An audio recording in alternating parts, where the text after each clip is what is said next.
No. Defense wins championships or something.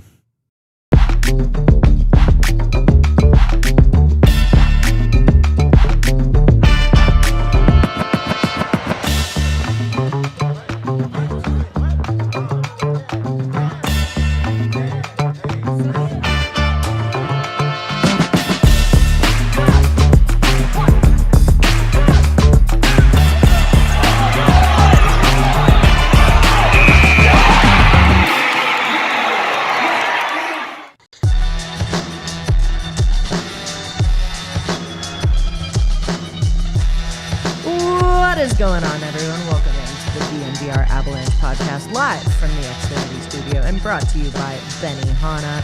Got AJ Rudo and Bailey here. One day closer to draft day, where the Avs are going to do absolutely nothing on day one, but still, it's draft week, so we're counting down. The trade that we were all positing about potentially happening before Friday happened.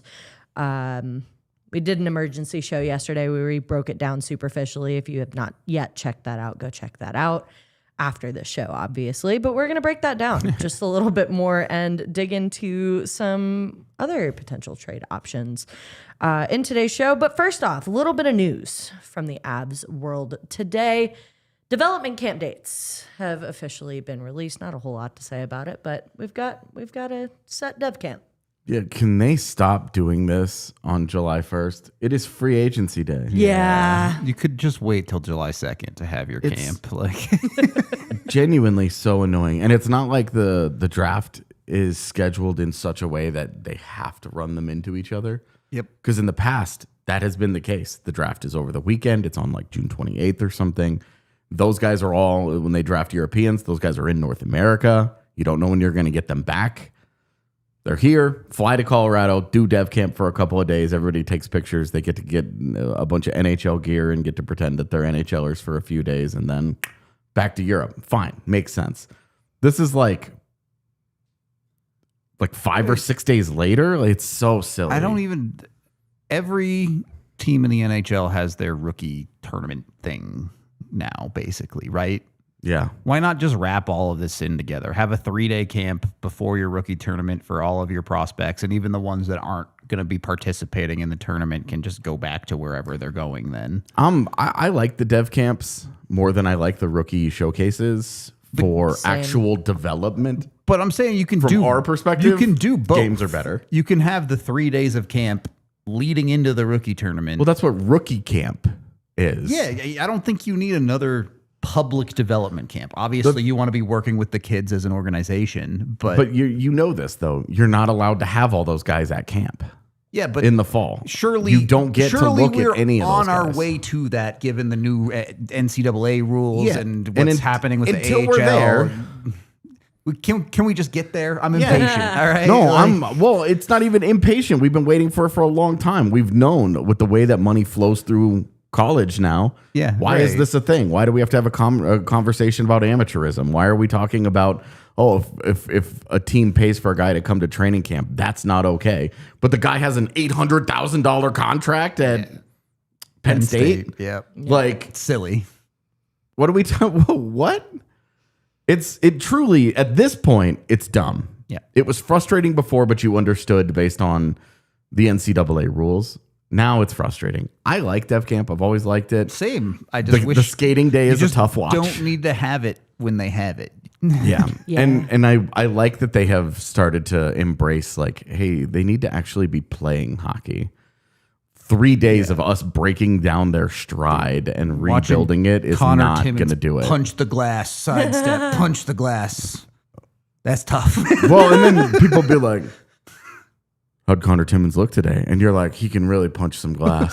That's the only takeaway. Like, do you remember? Because you remember, like, Mason Gertzen was like a drill star. Like a conditioning all-star. Yeah. And so we would be like, wow, Mason Gertzen, look at this. He's not even tired. And people thought we were getting hyped on him as a prospect just because he didn't get tired during conditioning drills. And we were like, he's in great shape. Shout out Mason Gertzen's grandma. All right. Up to a point. She either loved you or she hated you. Yeah, if you were, and it was both, depending on what you said about Mason Geertsen. That was the thing. If you were pro Mason Geertsen, she was all about it, and if you said anything critical ever, she was all over you. Yep. Total grandma behavior. It rocked. Also, a great lesson for like young media people who have never experienced it to be like, oh, so the families are like invested in this. He got his cup of coffee with, what was it, New Jersey? Yeah. And you used to see him around even as recently as like 2 or 3 years ago. Yeah. You'd still see him in the summer in Denver. And I was like, why are you here? It was just odd. Just a little. He would train with Peter Mueller of all people. And it was like, how did this happen? How did the two of you link up? Yep. I don't know. For me, like kind of going back to the inconvenience of when development camp is, I feel like there's two people on free agency day. There's I'm a casual fan of one team, and if my team's not doing anything, I don't really care kind of person. And then there's media people and the hockey nerds who you look at this day and you're sitting there breaking down every little thing that's happening.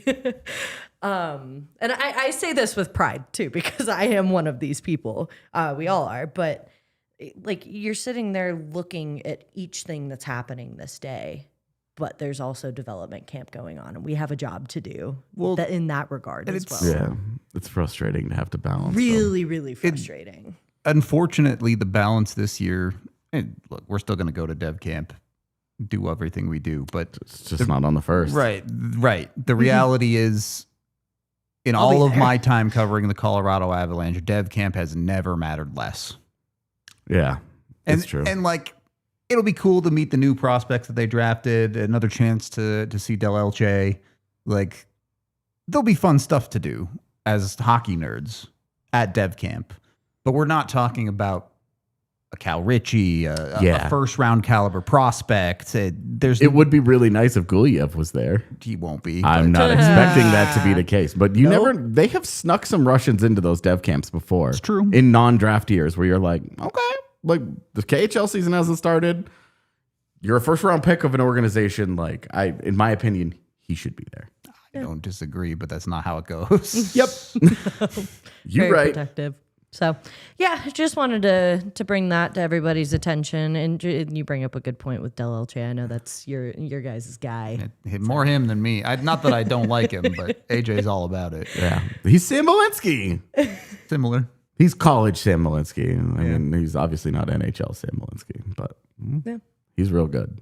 And then we get into the news from yesterday before we start breaking down potential Nichushkin trades and other potential defensive acquisitions for the Avs.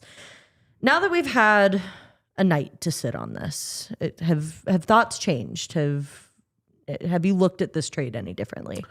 I did go through and watch a little bit of Svechkov in Nashville. I'm really familiar with Lohrei, so I did not want to start there. He is who he is. Like, he's extremely copy and paste game to game, which is one reason why I love him. Consistency. Yeah. You absolutely know what you're getting. I would also say, I keep seeing this penalty stuff about Zach Lohrei and how, he's going to take a dumb penalty. It's going to hurt you. He took 3 penalties last year. He took 3 minor penalties last year in 25 games. Yep. That's an acceptable rate. The year before, he took 13 minors in 62 games. It's really not a problem. Not even that many. Yeah. It's the majors. Sure. It's when he does the big when dumb. He loses his mind. Yep. Yeah. And it's not like the fighting.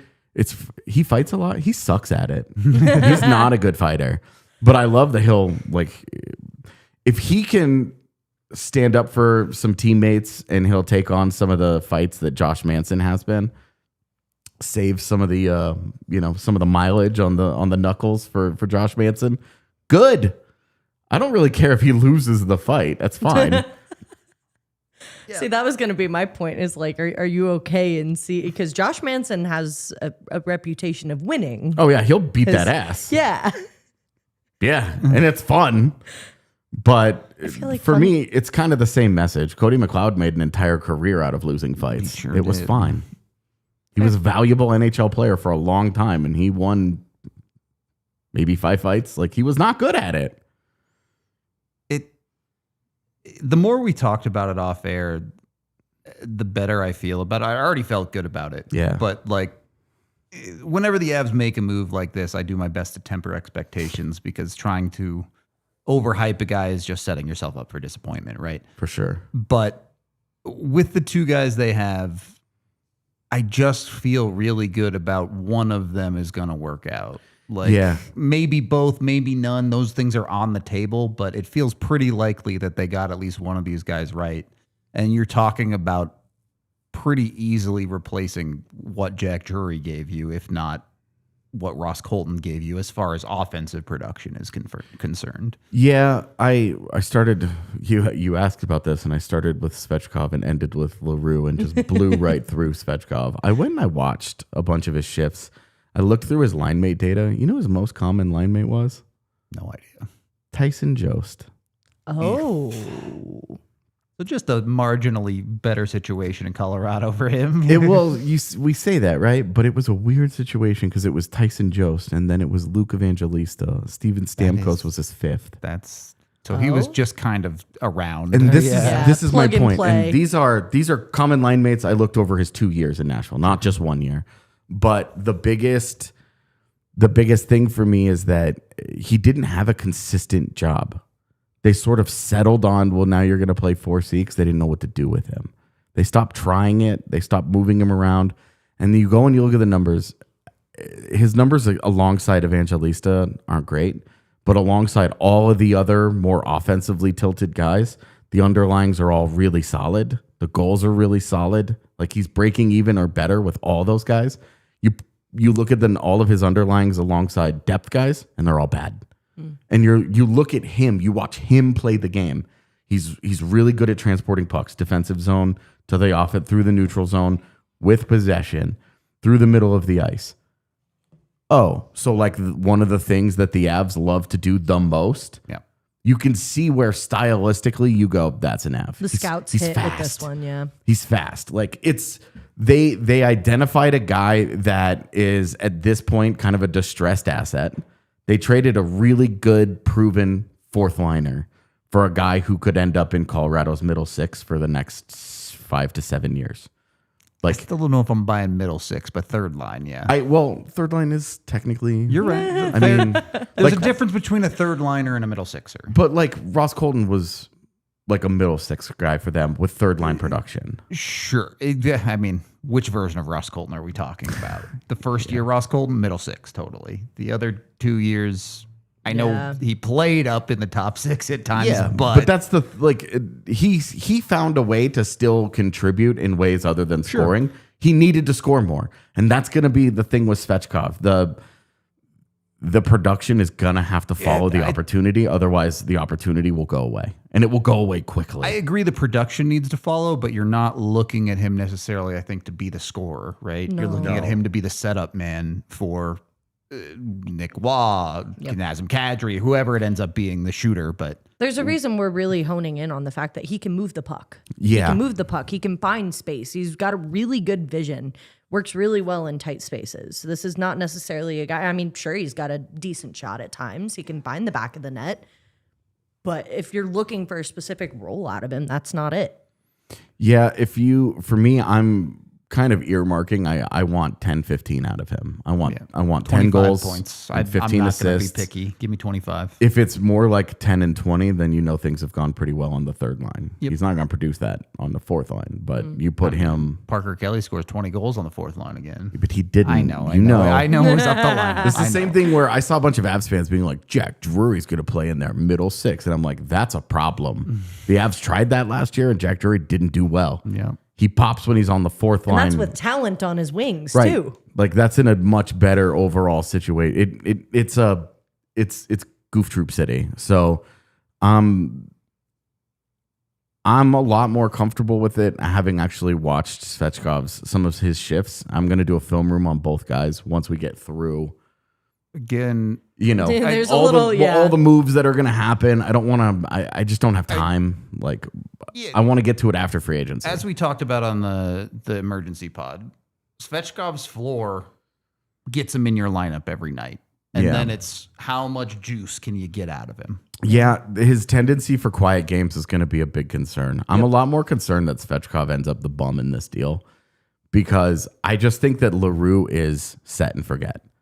Assuming, and this is a big assumption, that what I'm talking about with the penalties aren't really that big of a problem. Sure. They will happen, but you live with it with Josh Manson because he provides a lot of positive value in other areas. I think Lohrei can do the same. I think with the PK work, I think him going hard to the net, I think with him being a psychopath, is all of those things are going to be positives for them as long as the psychopathy stops at I don't take a lot of silly penalties. If he evens them up, great. If he gets into a fight, great. There's a lot of... Don't hurt your team. And I know we got to take a break here, but there's a lot of money puck or whatever you want to call it going on here. You look at something like Larue's defensive acumen and you say, this is something that can, in part, help us replace Val Nichushkin if we move on from him. Yeah. Yep. Want to talk a little bit more about this before we move into our main topics. But first, we have to hit our first ad break of the show. So let's go shout out some sponsors and get back to the conversation. The season may officially be over, but betting time is never over with our friends over at Bet365, not only a partner of us here at DNVR, but an official partner of the Colorado Avalanche. The end of the season's a bittersweet time. For some fans, the adrenaline of potential playoff glory starts creeping in. For others, the sadness of an empty summer starts to become a reality. And for a miserable select few, the empty summer may actually be a welcome relief. We wouldn't know about that. But even if your team season is ending this month, it's a perfect time to start at Bet365. That's because right now, new users can get $200 in bonus bets thanks to their new user promo. All you have to do is sign up, make a $10 bet, and they'll throw you $200 in bonus bets. It's a lot more fun than sweating hypothetical first-round traps. There's never been a better time to prep for the playoffs with Bet365. Bet365, where winning is everything. Download the app and use code DNVR365. That is DNVR365 at sign up today. Gambling problem? Call or text 1-800-GAMBLER. 21 plus only. Must be physically located in Colorado. Terms and conditions apply. In-app only. Once you've got all of your bets secured, you might want to celebrate winning some of those bets with our friends at Surfside. I actually tried Surfside for the first time this weekend. Oh my God, you guys, it's incredible. Wonderful drink for when the weather warms up here in Colorado. Nothing quite hits like a Surfside. When the days get longer and the mountains call, it's all about early hikes, weekend rounds of golf, and evenings that stretch just a little later. From trailheads to tee boxes to backyard hangs, Surfside goes wherever the season takes you. And whether you're catching a game or celebrating a win, Surfside is a proud partner of the Denver Nuggets and the Colorado Avalanche. Made with real vodka, Surfside is only 100 calories and 0 bubbles. That's right, no carbonation. Just a smooth, easy sip that's crisp and refreshing every single time. Crafted with premium vodka and real ingredients, Surfside has quickly become one of the fastest growing spirit brands in the country, earning major awards and the title of 2025 Spirit Brand of the Year. So whether you're hiking, golfing, or just soaking up the Colorado sunshine, enjoy it with the Surfside. It's not seltzer, it's Surfside. Sold at bars, restaurants, and stores near you. Must be 21 or older. Please drink responsibly. Second period of the DNVR Avalanche podcast brought to you by Benihana. Moving right on through, we'll move to one actual trade into a potential trade. And I want to address a comment here in the Toyota chat. This deal is more writing on the wall than Nuke gets moved. I hope they can get a really good second pairing defenseman for him, but that's doubtful. Moving into our main topic of the show. Yeah, and I think that the first part of that, it being writing on the wall that there's a deal coming, I think is prescient because one, you can get a lot of wing depth in the free agent market. The easiest position to acquire. Like low end, second line, okay, third line. One of those guys, when the carousel stops in the summer, one of those guys gets left out in the cold every single year. The Avalanche have made themselves a desirable location for those, for all of those guys, because they can come to Colorado, produce good offensive numbers, and parlay that into a multi-year deal. We see it constantly. There's almost no downside. Like even the ones that haven't worked, like Tatar, they still find a way to move somewhere else. Yeah, they got a 5th round pick for him, Right, which like, you're not like, whoa, that's amazing. amazing. But like, he was a guy that was not working for them, had played his way out of the lineup, and they got a draft pick for him. And it was fine. It was fine. Yep. The Victor Olofsson one is probably the one that you would say, like he did not get a multi-year deal. He's back into free agency this summer. You could honestly just run that back if you wanted. It would be He fine. was fine. Like, Yeah. Did he blow up and do anything special? No. You but just do like, the same thing yeah. at the deadline this year. You just package him and move him to a bigger deal. He'll Yeah, give it'd you be a funny. hat trick in the first 25 games of the year somewhere along the way. Yeah, but I think that it is writing on the wall because one of Val Nichushkin's most valuable assets last season was his work on the PK, and with Zach LaRue being a PK guy, you say, hey, Can offset that a little bit. the Avalanche were already very heavy on the PK. They've lost Jack Drury off of it already, but the sneaky, dirty secret of Jack Drury's season is that the PK is where he was at his worst. Good face-off guy. A great face-off guy, if we're being honest. Like one of the better ones in the league. They don't have any replacement for that element of it, but he was not good on the PK. When he and Parker Kelly were there together, they're tryhards, but their actual results are on the lower end of the league, not just the Avs. Lower end of the league in terms of what they allowed, the shot attempts, shots on goal, scoring chances, and high danger chances allowed were on the higher end with those two guys on the ice, and on the way lower end with Brock Nelson, Val Nichushkin, Arturi Lehkonen, and those types of guys. So I think with getting Zach LaRue, you say, okay, he's not a center, so he's not really going to do anything. He doesn't really replace Jack Drury. So who is he replacing?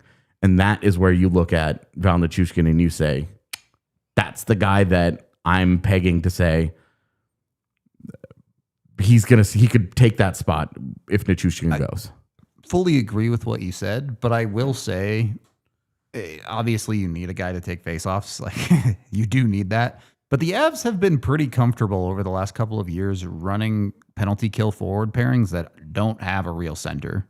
They will run a Parker Kelly with an Arturi Lehkonen or a Logan O'Connor with not Brock Nelson, I guess, and a Nichushkin. Like we've seen them put two wingers out with two defensemen on the fly, of course. Yeah. But they're pretty comfortable not running a true center on some of their penalty kill pairings, which opens up more room for a guy like LaRue to potentially earn more ice time and find bigger roles than being the fifth penalty kill forward or whatever you want to call it. You really would love to see your depth guys step up and take as many of those minutes as possible to let your top guys not have to play there. not have to play those minutes as often. You don't, hey, if Brock Nelson's going to play 19 minutes, you don't want 4 of them to come on your PK every game. You want 90 seconds would be ideal.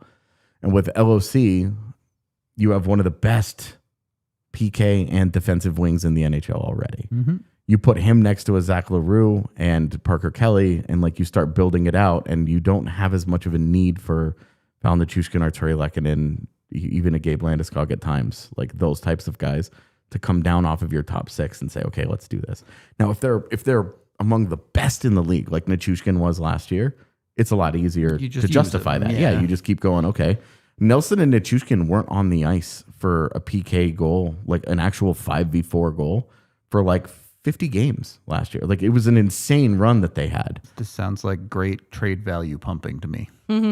But I mean, well, you know, I wrote the Nichushkin piece. It's out there. You guys can go devour it. There's a lot of positives with Val Nichushkin. And you look at a lot of the underlying, and Nichushkin's really good. You look at the overall picture. He's 31. He signed for 4 more years at $6 million. I think that those are both positives. That he's under contract for what should be the last, like, productive years of his career. But the injuries are a huge problem. He basically has had one healthy season in his career, in his Colorado career. He's had basically one healthy season, and it was the 56-game COVID-shortened season. Yeah. So there's an asterisk there that you're like, he misses a minimum of 2 weeks every year, a minimum. Then you get into all of the playoff suspensions and the player assistance program trips. He had 3 of them in like a 14 or 15 month period. Yeah. He has won slip up away. He's one failed drug test away from a year-long suspension. That's going to cap. Like, there will be teams that just put him on a do not trade list right away. Nichushkin's got a 12-team trade list. Like, there are so many moving parts to this Nichushkin thing that it is tough to find. Even I was sitting down looking at every depth chart in the NHL. I had a hard time finding an obvious candidate for connection. Yeah, like you could say Val Nichushkin would help all these teams, but he's not going to go to a bad team. It makes no sense. Yep.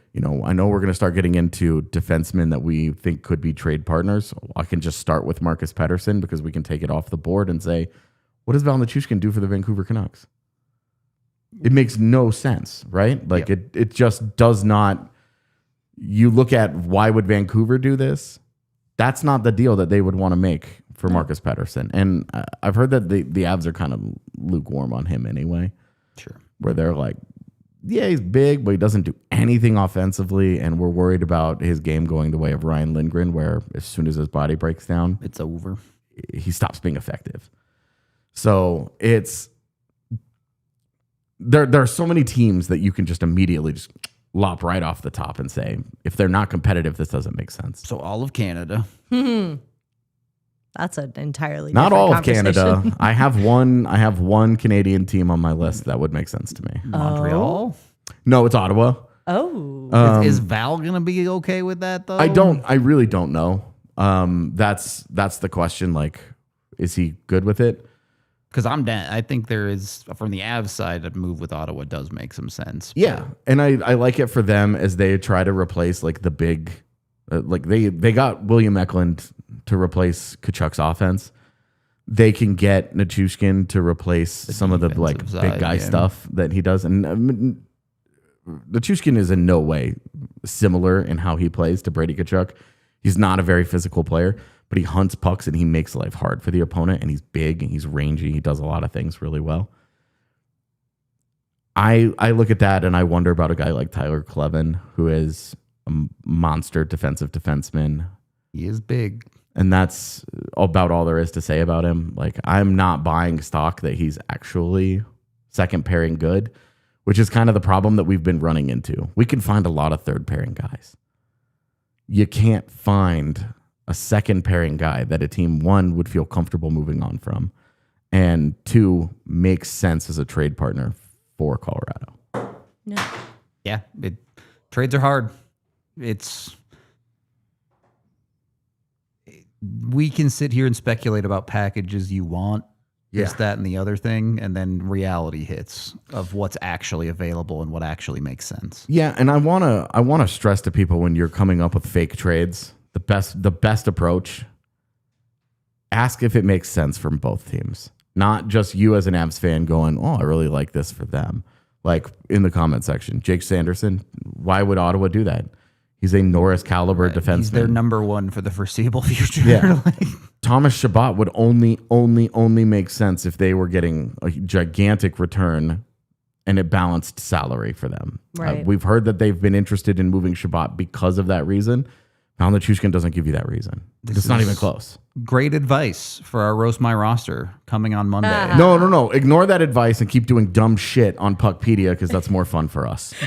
Do both. Why not? Make sure you put DNVR in the title of your Roast My Roster over at Puckpedia with their GM tool. Again, we're going to do it on Monday. So get your rosters in this weekend. We'll go through all of them. We'll pick some of our favorites or possibly least favorites, and then we will roast them. So get on that. Start putting your rosters together and doing that stuff.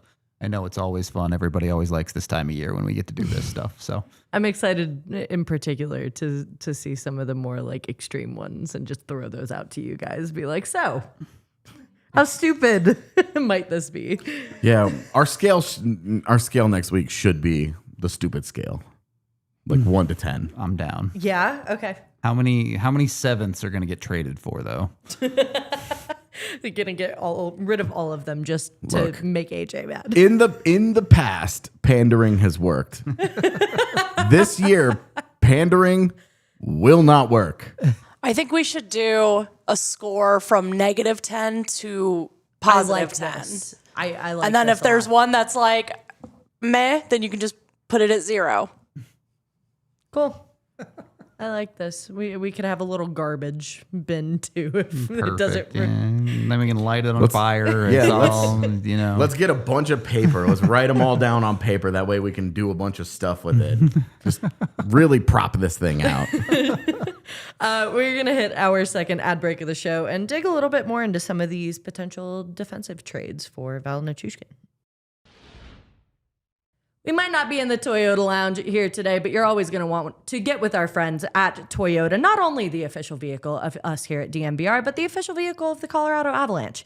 Trucks have always been a part of Toyota's DNA. For generations, Toyota has built durable legends designed for greatness and perfect for Colorado. Whether you're conquering off-road trails or hauling the weight of the world, there's a Toyota truck that is just right for you, like the all-new 2025 Tacoma and the return of the iconic 2025 Land Cruiser. Toyota offers 17 models with available all-wheel drive or four-wheel drive, like the Epic 4Runner, and they also currently offer more low and zero-emission vehicles combined than any other automaker to give customers numerous choices to reduce their carbon footprint. There's 16 hybrid vehicles to choose from, like the Tundra iForce Max hybrid truck and more. Toyota SUVs take command of the road and on the trail so you can explore the road less traveled without sacrificing smooth city rides. Visit your Front Range Toyota stores at a location near you. AutoNation Toyota Arapahoe and Centennial, Corwin Toyota and Boulder, Groove Toyota in Littleton, Mountain States Toyota in Denver, Stevenson Toyota East in Aurora, and Stevenson Toyota West in Lakewood. The official vehicle, again, not only of DNVR, but of the Colorado Avalanche. Let's go places. Once you've got that smooth ride all settled, you're going to want some smooth Wi-Fi too. We are in the Xfinity studio here today. So make sure you get with our friends to get that 5-year price guarantee. What if you could have that reliable and intelligent Wi-Fi? And what if you could keep it at the same price for 5 years? That is the Xfinity 5-year price guarantee. Imagine Wi-Fi that makes everything in your home work together, that finds and fixes problems before you even notice them, like super intelligent Wi-Fi with a sixth sense. And that lets you stream the game even when the whole family is online. All of your devices working in perfect harmony for 5 whole years. And here's the best part. No annual contracts, no hidden fees, and Xfinity's best equipment included. Take it from me, a lot can change in 5 years. Championships are won, records are broken, dreams grow bigger, but your Wi-Fi, it should stay reliable and the price should stay put. Lock in your price and unlock the possibilities with Xfinity. Learn more at xfinity.com. Xfinity. Imagine that. Select plans only and restrictions apply. Final period of the DNVR Avalanche podcast brought to you by Benihana for Draft Week. Moving right along into some of the names that have kind of been popping up through this fun little trade period. Out of curiosity, I know we kind of talked about it briefly. Have you seen a week this saturated with trades ahead of free agency day? Yes, but normally a lot of those trades happen in concert with the draft.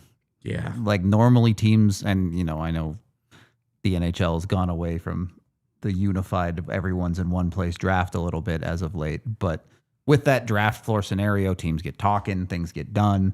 Usually don't see it happen in flurries like this before the draft floor hits and leading into free agency. We've seen some crazy lead up to free agency days, but to have it happen this early, again, I think it goes to show while Carolina and Vegas were playing out the Stanley Cup final, the entire rest of the NHL was just tampering. But things are getting done at a much higher rate than we've seen historically, and maybe you can compare it to leading up to the trade deadline, where we've seen for the last 4 or 5 years, everyone wants to get their stuff done early as possible because it gives you more time to figure out the rest of it. Yeah, well, the longer you wait, the less leverage that you have on the teams that are selling players, right? Yep. If the Avalanche had gotten Nazem Kadri done a week earlier, do they give up the second round pick? Do they get more retention? Like, we don't know the answer to that. Maybe not, but that just market economics, right? Like strike while the iron's hot. It just, the earlier you get in, it's the same thing on July 1st, where if you're Cale Makar and Quinn Hughes, you're playing a game of chicken to say which guy signs first, because the other guy might get more money, and your contract immediately you kind of feel a little bit silly about the money you left hanging. Yep. All to hit 15 million is 15 million. So. I loved the wild owner coming out and being like, we're gonna sign him. Yeah. And it was like, does Quinn Hughes For know how that? long? We don't know, but we're gonna do it. We'll try it. Does he wear this? It's going to turn into a Hillary Knight situation. I don't know what that means. She got signed by Vegas to get traded 4 days later, and everyone knew. Like, it made no sense. That's tough. Yeah. It was No, rough. well, like, no, the plan was always to sign her and then trade her. It was just like, And all she wanted was a home. Yeah. All she wanted was a deal. That's all she wanted was Tiff some is years. upset about this. I was very upset. So yeah, I don't know. That's just the comparison that first came to mind. Moving right into some potential topics. First one I want to hit is something we were talking a little bit off camera before we started recording. Mason Lohrei. Everybody's favorite Boston Bruin. It's so funny because a year ago I was all about Mason Lohrei. I still am. all about it, and now a year later I'm like, I really like him, but does he fit Colorado? If you put him next to Josh Manson, I'm all in, right? Easy sell. But that does not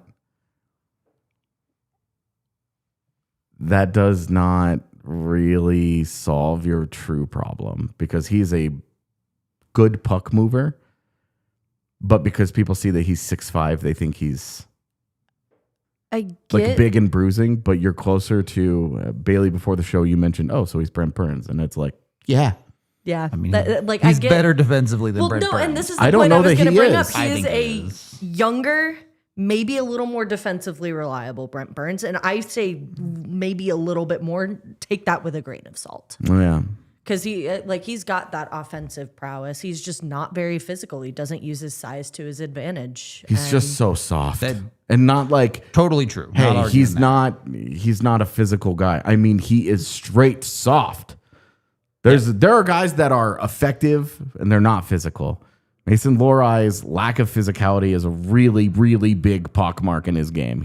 It's a problem for him because he actively will look to avoid contact. He's a soft player, and that is it's always a problem when you have a soft guy on your defense. Like, you need him to do something else. He does do other things that are really good and productive. It's just that those other things are something the Avalanche have already. So you have to balance the priority there. The same thing would be true of Alexander Nikishin. Mm-hmm. Like, that would also be a trade package I don't think the Avalanche could afford. Yeah. No, So I'm not too worried about that one. yeah, they're looking for star caliber players, and I don't think nobody's on the block. Yeah, I mean, Val Nichushkin's a star in Russia. Like, One Russian for another. yeah, exactly. It's Cool. great. Great. Val would actually rock so much in Carolina. But no, with Mason Lohrei, very pronounced strengths and weaknesses. Not a guy, some of these guys like blend, like he's not great at this, but he's functional. Mason Lohrei is comically soft, and that's a big problem. And I don't mean that in a punny way, because he's also huge. I mean, it's a significant issue. I think he can still make it work functionally. Again, I don't think he's as bad as Brent Burns defensively. I'm not saying he's going to be a guy that goes into the corners and wins you with battles. It's for a guy that's 6'5", that sucks. It's disappointing, right? That sucks. But if you understand that about him and you understand how to get the most out of him, I think it functions. It fits what the Avs do well, even if, there's an argument that you're getting a little too samey there for sure. I understand that. But if you can get him next to Manson, like you mentioned, you put together a guy who's a little bit more consistent, whereas Manson is a complete adventure on the ice every single time you put him out there. And then the other side of this is with Lohrei, you hold on to his rights. He's an RFA at the end of his current deal, which is one more year at $3.2 million, I believe. Yeah. And you can kind of cement that position a little bit if it goes well. Obviously, if it goes he's got to pump his poorly, own. like then it's a tough spot. I understand why you would want to maybe not take that risk. I think there's other options out there the Avs can explore that I'm sure we're about to get into. But I don't hate the Lohrei conversation depending on what the package looks like and how it all shakes out. He also makes a lot of sense for Boston. That's true too. On the other side Like, of it, yeah. fits them really well, fits what they want to do. He would help them, and they're not a team that is actively going, oh, he's over 30. They're fine with that. They're comfortable. So I like that. Yeah. I just go back to the whole, like, the obvious choice here if Lohrei comes to the Avs is to play him next to Josh Manson. Like that seems It's like just hard without knowing what other defensemen they're going to go get. Right. Because right now you're already like, is Taves going to play with Makar or Malinsky? Where do you end up slotting in whatever your 6D ends up being? Are the Avs actually trying to go get a guy that can maybe take some minutes next to Makar? There's so many question marks that are hard to answer right now. No, and like the reason I bring that up too is, again, I bring back the shades of Brent Burns thing. And while he's maybe got a little bit more of that defensive reliability, I have flashbacks of the horrible times that pairing and brought that's the Avs. That's why I'm saying you don't need a super bruisey physical defenseman. You just need a guy that doesn't make the big mistake every single game. I don't know. I think you could really, really use a super bruisey physical defenseman. But you can have a conversation about getting a guy like Lohrei and then going out and finding a third pairing guy. I wouldn't do it, but if Radko Gudas was available for a low enough price point, like, you could go out and get him. And do you want to talk free agents now or in a minute? Probably in a minute. Okay. Just an example. Okay. But my point is, the Avs need 2 defensemen that are going to play in their roster every day, and then really they need a 7th defenseman too. Yeah. You can go out and do multiple things. Yeah, my only like concern, I guess, if you would call it that, because I don't know that that's the right word, but my only hesitation, we'll call it that. My only hesitation about quote unquote settling for a third pairing guy that's your defensive defenseman is, then what are you doing with Sam Malinsky? What do you, or if you want to put Taves there, fair. What are you doing next to Makar? Like, you need an answer to that question, because you don't want to go. We saw the Sams were fun in the regular season when it was Girard and Malinsky together in the regular season. They got swallowed up a bit in the playoffs. You don't want to then turn around and recreate that with a 6'5" version, right? Yeah, you don't want a 6'5". I think this is fair Sam argument for Girard. sure.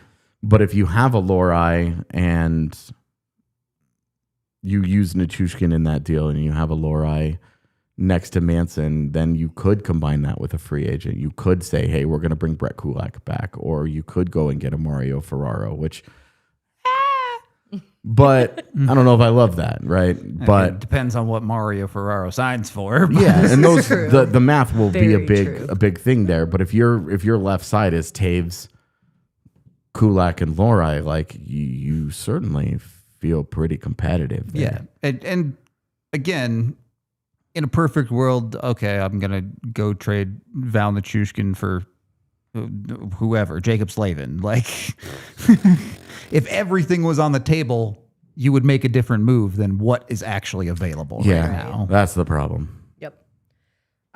Next up on my list, we're going to stick with some potential trade situations. Parker Wotherspoon. Yeah. The apple of the DNVR eye. Yeah. This is interesting because I actually do think Pittsburgh is stuck in this where you have to keep going for it era because Crosby's still here type thing. And I do think Nichushkin does make some sense for them if they feel like they can take another step forward after they did last year. But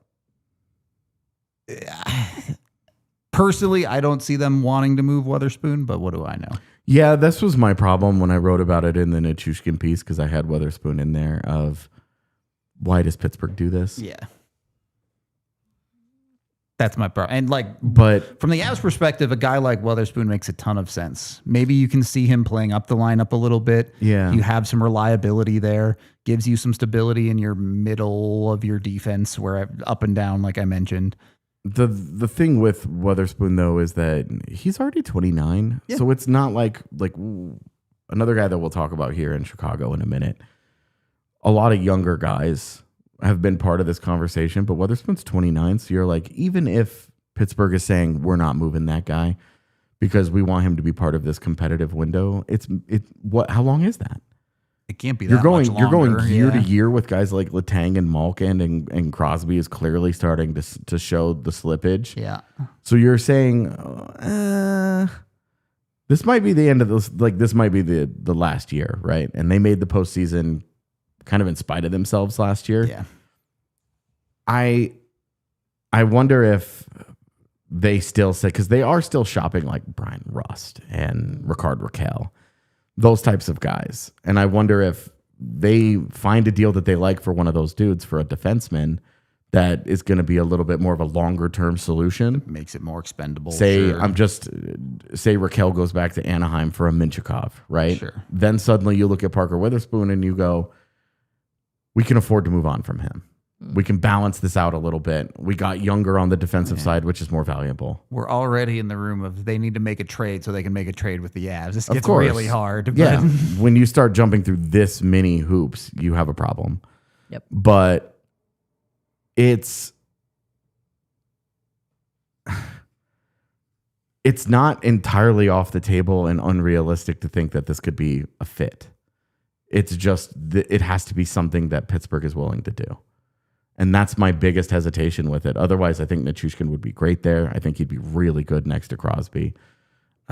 I think he would probably get a pretty good endorsement from McKinnon on the deal. And Wotherspoon would be great here. We saw him alongside Erik Karlsson. Really good showcase for what he could be next to Kale McCarr. The other side of this, Wotherspoon is extremely cap efficient for this season. This one season. Yeah.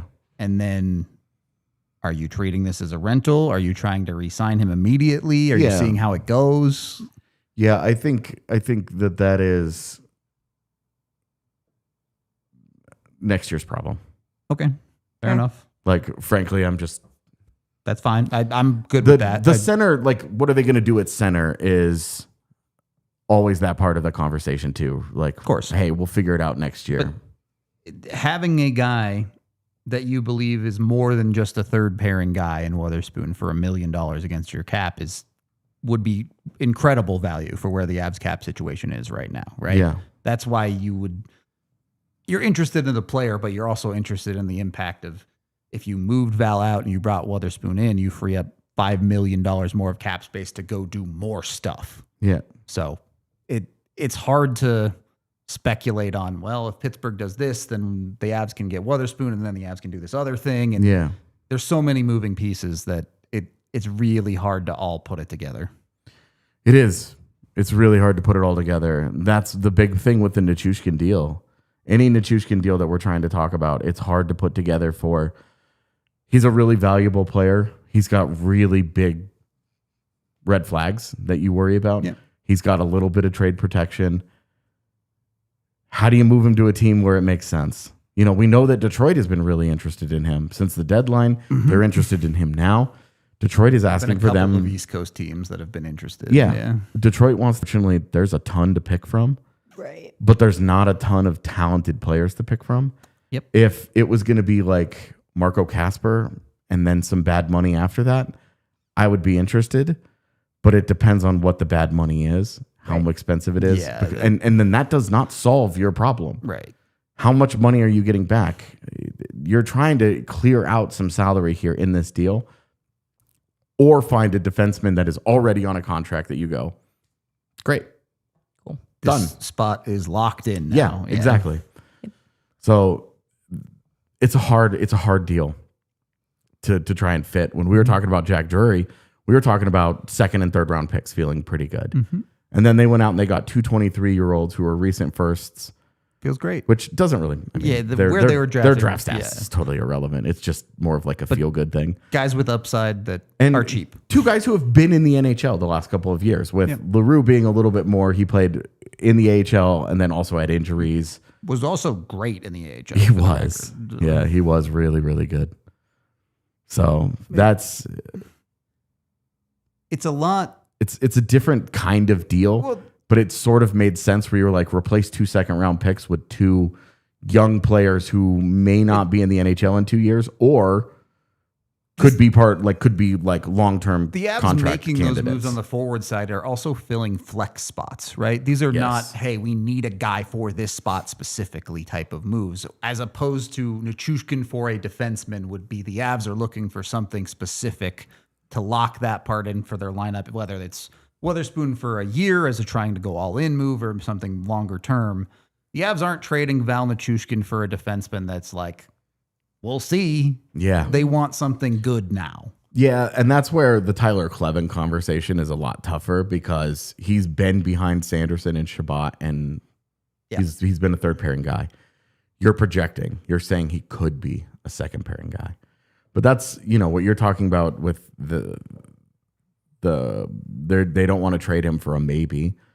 I look at Columbus and I look at Matejchuk, I look at Kent Johnson, and I go, I wonder if that would work, where they get two kind of on their roster and they get a for sure. This guy can help us. Sure. We need to win. We need to win now. We've got this, they might have a Zach Werenski problem. Yeah, that's Right. an interesting situation. Avs cannot afford that, for the record. No. Yeah. They could offer them every pick they have available, and they'd still say no. Speaking of guys the Avs can't afford, want to quickly glaze over Darnell Nurse. Yeah, technically they could in a Nichushkin deal, and because the $6 million, they've got $4 million now. He makes $6 million.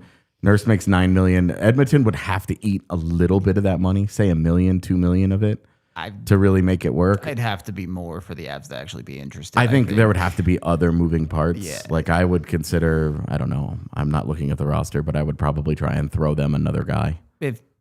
If Edmonton was willing to retain a full 50% and Nurse ends up being 4.6, Yeah, but that's not going to happen. I know, but that's what it would take for me to be legitimately interested in the Avs going out and looking at a Darnell Nurse. How many years does he have left?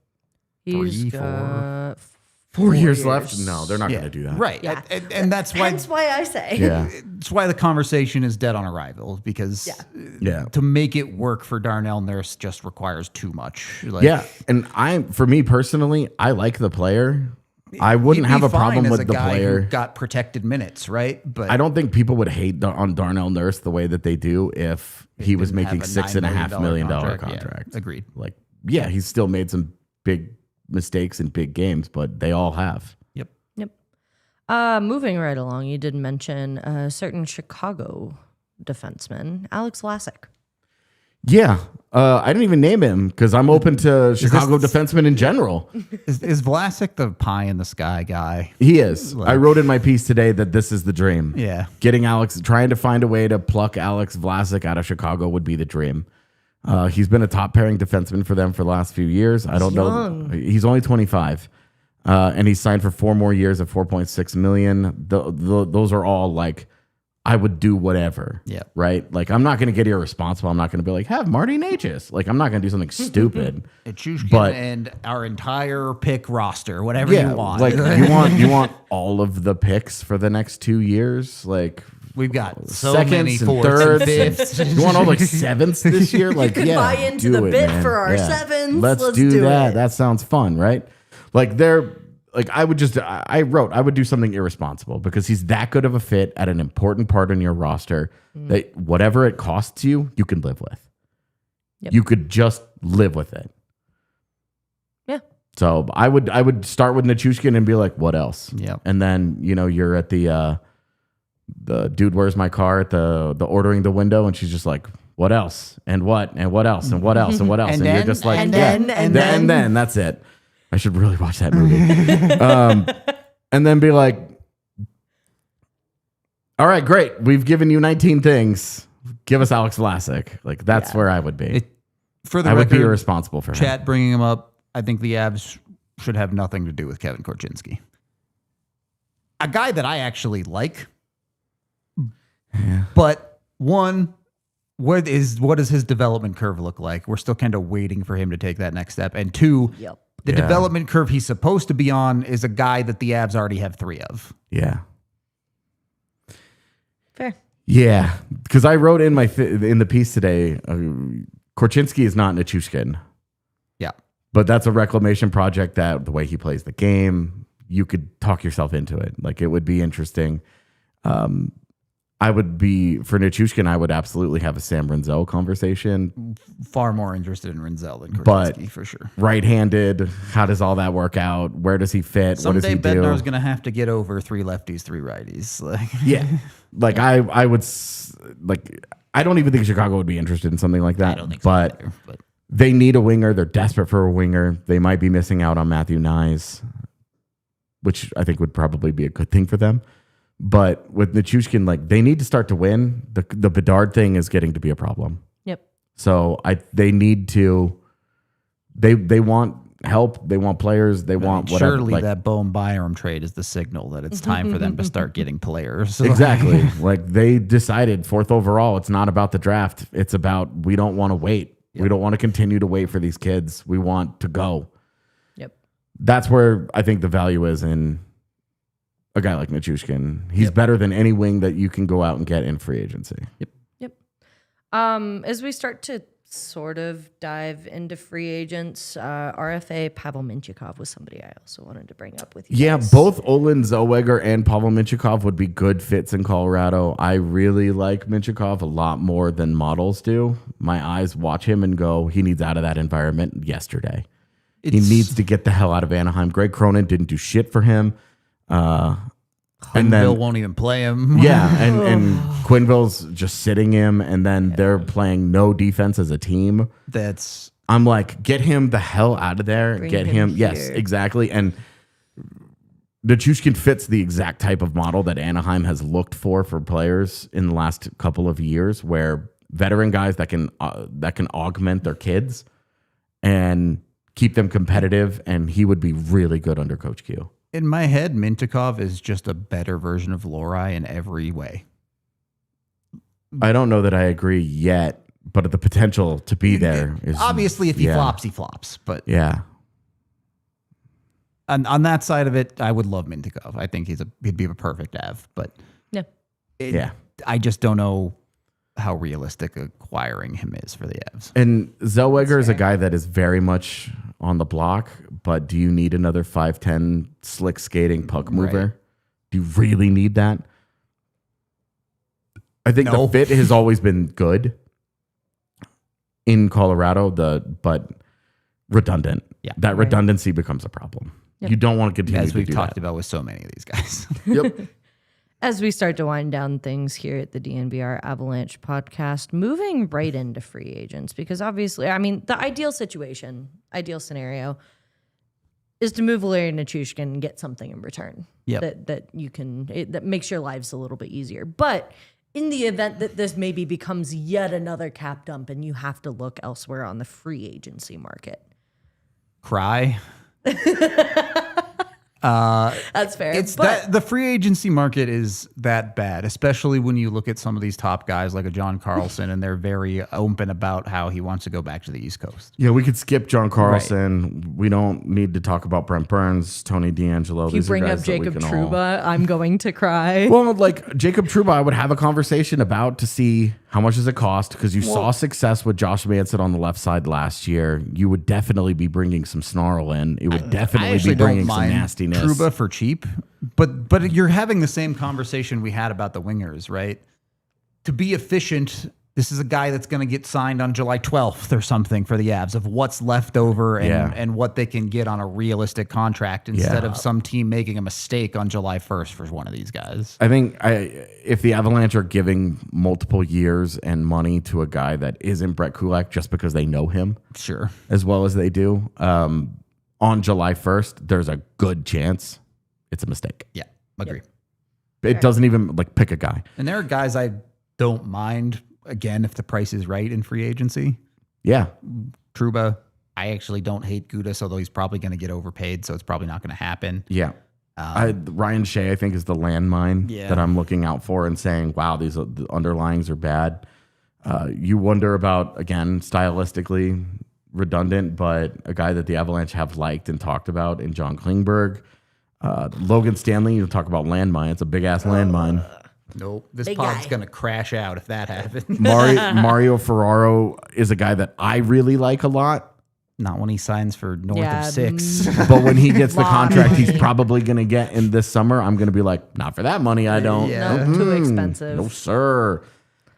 Continuing down this list, like Nick Jensen has kind of washed at this point, Yeah. but man, like 2 years ago, whew, was that guy good. Rekindle the magic type thing. Yeah, Jamie Alexiak is another guy who very quietly, his game has completely fallen apart in Seattle. But you could talk But it's yourself Seattle, into yeah. you could talk yourself into a third pairing. Yeah. Sure. Of But Alexiak no and upward Manson. mobility there, though. Yeah, that's one where you're going. If it's cheaper, he could be a fall through the cracks kind of guy. Troy Stetcher is a guy that I really like. You'd move Manson to the left side. Stetcher was like admirably good at the bottom of Toronto's decimated defense last year. And then continuing, Jeremy Lauzon is decent. Mike Riley is decent, but Vincent Desharnais is a guy that I've always really liked, but he has no puck skill whatsoever. Yep. Gigantic, and uses his Hard size to be well. an Avs defenseman with 0 puck skill. That would be the rub there, is that Desharnais just doesn't have any puck skill. Like, you're not going to look at that guy and make a breakout pass. He's just going to be off the glass and out, chip and change kind of guy. Somewhat unrelated, speaking of Lauzon too, is I'm very interested to see what team decides to overpay Dylan Coghlan. That This is another. offseason. I've always really liked Coghlan. If he ends up on a kind of deal that he's on now and the kind of deal that he's been signing for the last 5 years, I'm there. I've advocated for the Avs to bring him in multiple times.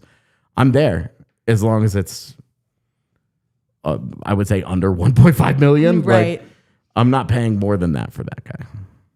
So I don't know as though I have a whole lot to add. If there's any other free agents you guys wanted to touch on, The we free wrap agents this will thing be up. like the guys that don't sign. Then we can really start to drill On down July into. 3rd, we'll be like, all right, who are the Avs looking at? We are in overtime for this one anyway, so I don't really have too much else to say. And conversation continues over at the DNVR.com. Not that there's a whole lot to add. Yeah, continues for 15 seconds. Right. Again, we've got draft day coverage coming up the next 2 days. Be sure to come and join us. We're going to be live for both of those days. Again, be sure to get your Roast My Rosters in. We are going to be covering that Monday afternoon. Anything else, you guys? Yeah, draft day 1's just going to be a party. Come vibe with us and Yeah. we'll laugh at stuff. Birdie. I mean, the Avs aren't picking on day 1, so we'll have a good time. Lot of I'm just fussing around. mostly like, I don't know what to do. I haven't started looking at the draft at all. I have read nothing about prospects. This is why we're There's a having lot the homie Brad call in every 8 picks. So. Yeah, I've read it on a couple of them. There's some interesting comps that I'm really excited to dive into obviously not for the Avs, because who the hell knows what'll happen if Yeah. they even decide to. We'll do have a lot to anything. talk Yeah. about with the Central Division, but Yes. Avs related will just be like, it'll all be tangential. Me chanting to trade the 3rd round picks the entire time. Yeah. Until those chants. We will see you guys tomorrow for the streams. Until then, this has been the DNVR Avalanche podcast brought to you by Benny Hanna. We will see you guys later. We all silly like the mayor.